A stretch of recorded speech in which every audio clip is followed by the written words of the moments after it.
Hi hello నమస్తే welcome to our channel నేను మీ ప్రియాంకారావు కునిరెడ్డి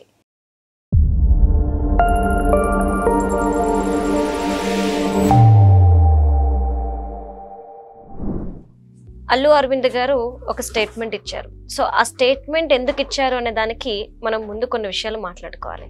కందుల దుర్గేష్ గారు హోమ్ మినిస్టర్ కు ఒక లేఖ రాశారు. ఆ నలుగురు వ్యక్తులు పవన్ కళ్యాణ్ గారి సినిమాని అడ్డుకునేందుకు ప్రయత్నిస్తున్నారు, కుట్ర పన్నుతున్నారు అని చెప్పారు.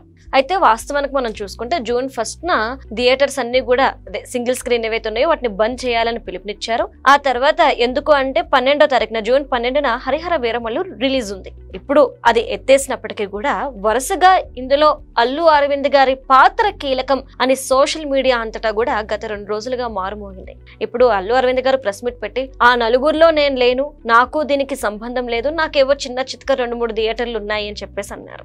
అసలు అల్లు అరవింద్ గారి మాటలు ఎలా చూడాలి, అసలు ఆ నలుగురు ఎవరు? దీనికి సంబంధించి మనతో మాట్లాడడానికి గరికపాటి రాజేష్ గారు ఉన్నారు, ఆయనతో మాట్లాడదాం. నమస్కారం సార్. సార్ ఇటేమో నలుగురు ముఖ్యమైన వ్యక్తులు కుట్ర పన్నుతున్నారు పవన్ కళ్యాణ్ గారి మీద అని చెప్తున్నారు, కానీ అల్లు అరవింద్ గారు అయ్య బాబాయ్ అందులో నేను లేను, నాకు సంబంధం లేదు, నన్ను కలపకండి అంటున్నారు. ఏం జరుగుతుంది సార్? యాక్చువల్గా June 12వ తారీఖు హరిహర వీరమల్లు రిలీజ్ ఉందండి. అవును, అది రిలీజ్ అవడానికి ముందు June 1న అకస్మాత్తుగా థియేటర్లు బంద్ అన్నారు. అది మామూలుగా అయితే ప్రజలంతా ఏంటంటే 2 తెలుగు రాష్ట్రాల ప్రజలు థియేటర్లు బంద్ అంటే ఏదో సమస్య అనుకున్నారు, కానీ వేరే కోణాన్ని వాళ్ళు ఆలోచించలేకపోయారు. కానీ పవన్ కళ్యాణ్ ఆలోచించాడు. ఎందుకంటే లాస్ట్ 5 years అతను సినిమాలను ఏ విధంగా ఇబ్బంది పెట్టారో మనం చూసాం కదా. అట్లా అతను ఆలోచించాడు. హరిహర వీరమల్లు 12వ తారీఖు రిలీజ్ ఉంటే ఇప్పుడు అకస్మాత్తుగా థియేటర్లు బంద్ పెట్టారు, దీని వెనక ఎవరున్నారు? ఆంధ్రప్రదేశ్ లో ఒక ప్రధాన రాజకీయ పార్టీకి చెందిన వ్యక్తి ఆదేశాల మేరకు వీళ్ళు ఏమైనా చేశారా? ఇటువంటి అన్ని కనుక్కోవాలనే ఉద్దేశంతో వాళ్ళ పార్టీకి చెందిన మంత్రి కందుల దుర్గేష్ ఉన్నారు కదండి, ఆయన చెప్పారు. ఆయన వెళ్ళి హోంశాఖ కార్యదర్శిని కలిశారు. కలిస్తే వీళ్ళు కలిసి చర్చించే సమయానికి వీళ్ళు ఏం చేశారు, ఈ థియేటర్ల బంద్ ప్రకటించిన వాళ్ళు దాన్ని వెనక్కి తీసుకుంటున్నాం అని చెప్పేసి అనౌన్స్ చేశారు. అయినా సరే ప్రభుత్వం తగ్గలేదు.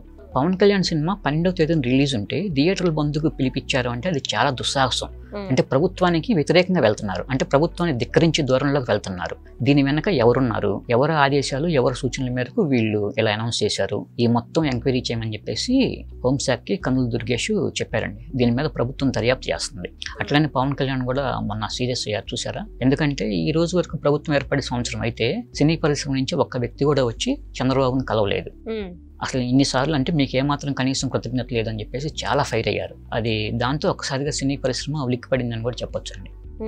ఎందుకు ఈ థియేటర్ల బంద్ అనౌన్స్ చేశారు అంటే ఒకటి main reason, Pawan Kalyan cinema ఉందనేది పక్కన పెడితే వీళ్ళు ప్రకటించడానికి ప్రధాన కారణం ఏంటంటే థియేటర్లు ఇప్పుడు లీజ్ పద్ధతిలో తీసుకుంటారండి. ఆ లీజు కాకుండా సినిమా ఆడుతున్నప్పుడు ఆ వచ్చిన లాభాల్లో కొంత షేర్ ఇవ్వాలని చెప్పేసి ఒక ప్రతిపాదన తీసుకొచ్చారు ఆ నలుగురు. అంటే యాక్చువల్గా ఏపీలో థియేటర్లు అన్నీ కూడా ఆ నలుగురు చేతుల్లోనే ఉండే అంటారు కదండి. ఆ నలుగురు ఎవరనేది అందరికీ సందేహాస్పదంగా ఉంటుంది. అయితే మీడియాలో వచ్చిన వార్తల ప్రకారం చూసుకుంటే దిల్ రాజు, అతని సోదరుడు శిరీష్ ఉన్నాడండి, వాళ్ళు ఒకటి. తర్వాత ఏషియన్ నారంగ్ అతను ఒకడు. తర్వాత అల్లు అరవింద్ అతను ఒకడు. దగ్గుపాటి సురేష్ బాబు. ఈ నలుగురు అని మనం అంటే ఇది మన సొంత నిర్ణయం కాదండి, మీడియాలో వచ్చిన వార్తల ప్రకారం ఆ నలుగురు అంటే వీళ్ళు అని చెప్పేసి. అయితే ఇప్పుడు అల్లు అరవింద్ నిన్న స్టేట్మెంట్ ఇచ్చారు కదా, పవన్ కళ్యాణ్ ఇచ్చిన స్టేట్మెంట్కి ఆయన నిన్న మాట్లాడారు. వాస్తవానికి పవన్ కళ్యాణ్ సినిమా రిలీజ్ అవుతున్నప్పుడు థియేటర్ల బంద్కు పిలిపించారంటే అది చాలా దుస్సాహసం. నేను చెప్పాను ఆల్రెడీ వెళ్ళి ప్రభుత్వాన్ని కలవమని, కలవలేదు. ఎందుకంటే నాకు ఉంది కేవలం ఒకే ఒక థియేటర్ తెలంగాణలో, ఏపీలో 15 థియేటర్లు ఉండే, కాబట్టి ఆ నలుగురిలో నేను లేను, నన్ను కలపొద్దు అన్నారు. ఎందుకంటే అతని తరపున ఏదన్నా వ్యవహారాలు ఏమైనా ఉంటే కనుక బన్నీవాసు చక్క పెడతా ఉంటారండి. నేను వాటికి చాలా దూరంగా ఉంటున్నాను, థియేటర్లు కూడా మన చేతిలో ఏం లేవు, దయచేసి నన్ను మాత్రం ఆ నలుగురిలో కలపొద్దు అన్నారు. యాక్చువల్గా పవన్ కళ్యాణ్ చెప్పింది వాస్తవమే. మరి ఆ రోజు చాలా మంది అప్పుడు వైఎస్ జగన్ ముఖ్యమంత్రిగా ఉన్నప్పుడు వీళ్ళంతా చిత్ర పరిశ్రమ ప్రముఖులంతా వెళ్ళి టికెట్ రేట్లు పెంచుకోవాలని చెప్పేసి కలవటానికి వెళ్ళారు, అవన్నీ జరిగింది కదా. మరి అట్లా వీళ్ళు మరి చంద్రబాబు నాయుడు దగ్గరికి ఎందుకు వెళ్ళలేదు? కందుల దుర్గేష్ మాట్లాడినప్పుడు ఆ మాట్లాడిన మాటలు కూడా నాకు వాస్తవమే అనిపించినాయి. మరి చిత్ర పరిశ్రమ ప్రముఖులు ఎందుకు స్పందించట్లేదు? అయితే కల్కి సినిమా అప్పుడు వీళ్ళు వెళ్ళారంటండి, అశ్నీ దత్తు, అల్లు అరవింద్ ఇంకో ఇద్దరు. ఎవరి దగ్గరికి వెళ్ళారంటే పవన్ కళ్యాణ్ దగ్గరికి వెళ్ళారు. అల్లు అరవింద్ ఏమంటారంటే చిత్ర పరిశ్రమ నుంచి వెళ్ళిన పవన్ కళ్యాణ్ చిత్ర పరిశ్రమకి ఏం కావాలో అన్ని బాగా చేస్తారు కాబట్టి అని చెప్పేసి మనం ఆయన దగ్గరికి వెళ్దామని చెప్పేసి వెళ్ళారంట. వెళ్తే అక్కడ పవన్ కళ్యాణ్ అన్నారంట, మీరు ముఖ్యమంత్రి చంద్రబాబుని కలిశారా అని. కలవలేదండి అని చెప్పారంట. మరి ఆయన కలవాలి కదా ముఖ్యమంత్రి, ఆయన చెప్పిన నిర్ణయాలు ఆయన చెప్పిన విధానాల ప్రకారమే డెసిషన్ ఉంటుంది, నేను ఉప ముఖ్యమంత్రిని, కానీ ఆయనకు కూడా ఒక మాట చెప్పాలి కదా మీరు కలిసి అంటే, అదే మాకు పరిచయాలు ఉండేయండి కలుస్తాంలేండి అని అన్నారంట. కానీ ఆ పవన్ కళ్యాణ్ కలిసి కల్కి సినిమాకి టికెట్ ధరలు పెంచుకొని అశ్విని దత్ వీళ్ళంతా చక్కగా వెళ్ళిపోయారు. మళ్ళీ ముఖ్యమంత్రిని కలవలా, ఎవరు కలవలా. అయితే సరే అది టేక్ ఇట్ ఈజీగా తీసుకుంది ప్రభుత్వం కూడా. అయితే ఇప్పుడు ఒక ప్రధాన హీరో సినిమా రిలీజ్ అయ్యేటప్పుడు వీళ్ళు థియేటర్లు బంద్ చేసి ఎంత దుస్సాహసానికి పూనుకున్నారంటే, రాష్ట్రంలో ఒక ప్రధాన రాజకీయ పార్టీకి చెందిన ముఖ్యమైన నేత ఉన్నాడు అని చెప్పేసి పవన్ కళ్యాణ్, కన్నూరు దుర్గేష్తో పాటు జనసేన పార్టీ నాయకులు మొత్తం కార్యకర్తలు అందరూ అనుమాన పడుతున్నారండి. ఆయన ఆదేశాల ప్రకారం ఆయన సూచనల మేరకు ఇది జరిగింది అని చెప్పేసి వాళ్ళ అనుమానానికి బలం చేకూరుస్తూనే జరిగిన సంఘటనలు కూడా ఉన్నాయి. అయితే మరి ఎందుకు వెనకడుగేశారో తెలియదు కానీ మళ్ళీ బంద్ని వెనక్కి తీసుకున్నారు. 2019లో వైఎస్ జగన్మోహన్ రెడ్డి ప్రమాణ స్వీకారం జరిగినప్పుడు దిల్ రాజు ఒక్కడే హాజరయ్యాడు, మిగతా వాళ్ళు ఎవరు రాలా. దగ్గుబాటి సురేష్ బాబు అది వైజాగ్ కొండ మీద రామారెడ్డి స్టూడియో డెవలప్మెంట్ కంటే ల్యాండ్ ఇస్తే విజయసాయి రెడ్డితో కలిసి దాన్ని ఫ్లాట్స్ విల్లాస్ లాగే అమ్ముదాం అని చెప్పేసి రెసిడెన్షియల్ జోన్లకు మార్చుకుందాం అని చెప్పి చేశారు. అయితే మొన్న టీడీపీ గవర్నమెంట్ వచ్చినప్పుడు వాటిని క్యాన్సిల్ చేసింది. ఇప్పుడు ఇట్లా జరిగిందండి, వాళ్ళు నా మీద ప్రెషర్ చేశారు, వాస్తవానికి మాకు ఆ ఉద్దేశం లేదు అని చెప్పేసి వీళ్ళు వెళ్ళి చంద్రబాబుని కలిసి చెప్పాలి కదా, చెప్పలా. వెళ్ళి డైరెక్ట్ గా కోర్టులో పిటిషన్ వేశారు, సుప్రీంకోర్టులో. అది మేము చేసింది కరెక్ట్, ఇట్లా చేస్తుంది గవర్నమెంట్ అని చెప్పేసి. తమాషాగా ఉందా ఏంటి మీకు, మీరు వెళ్ళి ఫస్ట్ గవర్నమెంట్తో మాట్లాడుకొని ఇక్కడికి రండి అని చెప్పేసి సుప్రీంకోర్టు పంపించింది. కానీ ఇంతవరకు వాళ్ళు చంద్రబాబుని కలవాల.